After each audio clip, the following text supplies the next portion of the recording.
Welcome to the Northeast Mississippi Scouting Report for Week 11 of the high school football season. I'm Brad Locke, Assistant Sports Editor for the Northeast Mississippi Daily Journal. We're joined today by Coach Mac McCurry of the Ripley Tigers.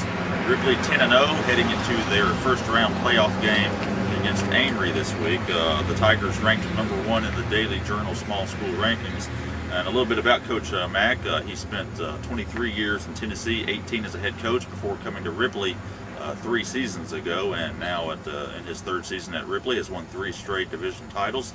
And Coach, you're 10-0, like I said, and got a big game against Amory. But first, talk about this season. I know beforehand, before the season started, your expectations were tempered a little bit. But how surprised are you by how it's turned out this far?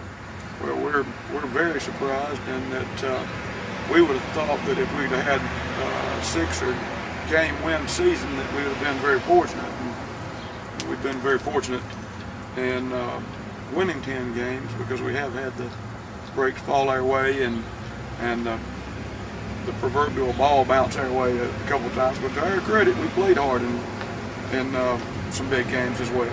I know you had a bunch of holes to fill, guys like LaQuinn Williamson, Doc Johnson, John Stevens, Michael Pate. I mean, a lot of guys in key positions were gone.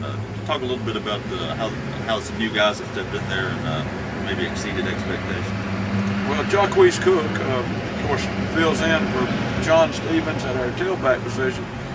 Michael Poole, who had played some wingback for us last year, he moved into Doc Johnson's running back position. And then Will Wallace, who is a young man that's really hadn't had all that much quarterbacking experience. He was not on our depth chart my first year. Out of 6 quarterbacks we had, he was not even on that depth chart. He was playing a running back position. We've got him at quarterback now, and he's doing a very adequate job.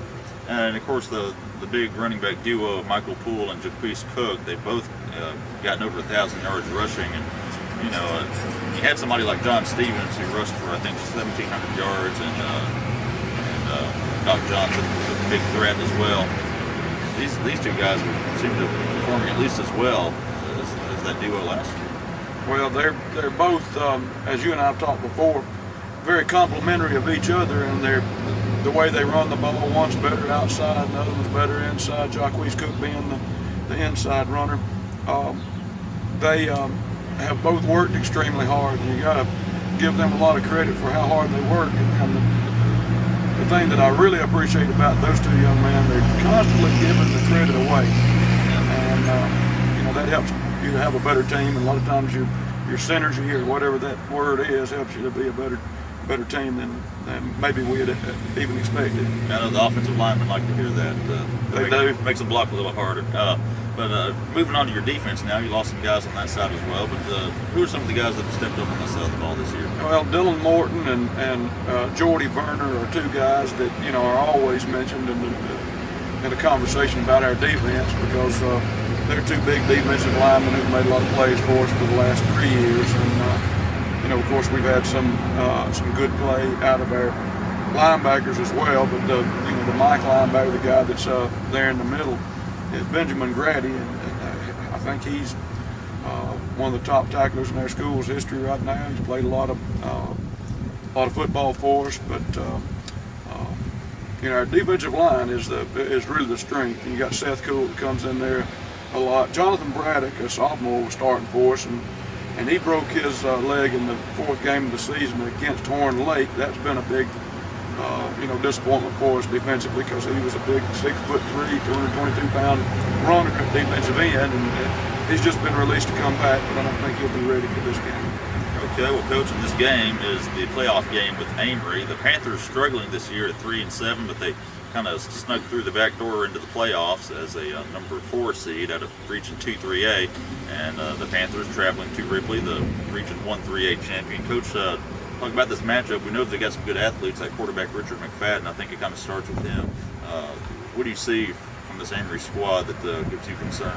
Well, they're a very athletic team overall. Defensively, they run extremely well. On offense, you're right. It all starts with the trigger man, and that's McFadden. And then they've also got a very good running back in Pruitt, and some other guys in that spread offense that are a threat to catch a little bubble screen or slip screen or and score, or also, you know, they can go deep and catch the deep pass. So, you know, you've got quite a challenge trying to keep enough men in the box sometimes to handle Pruitt and McFadden, and on the other hand, being able to defend, and we're going to have to sometimes have 5 in the box, which is not a good thing against you know, the athletes like Amory has, and at other times have 6, maybe even 7 in the box sometimes, which leaves you very vulnerable to the passing game. Well, it should be a good game, Coach. Appreciate you joining us today on the Scouting Report. And once again, that's Amory visiting Coach McCurry's Ripley Tigers. The Tigers trying to go to 11-0 in the first round of the Class 3A playoffs. And thank you for joining us on the Scouting Report. Join us this Friday night / Saturday morning for the Northeast Mississippi Rewind, and pick up a copy of the Daily Journal Saturday for all the high school football coverage.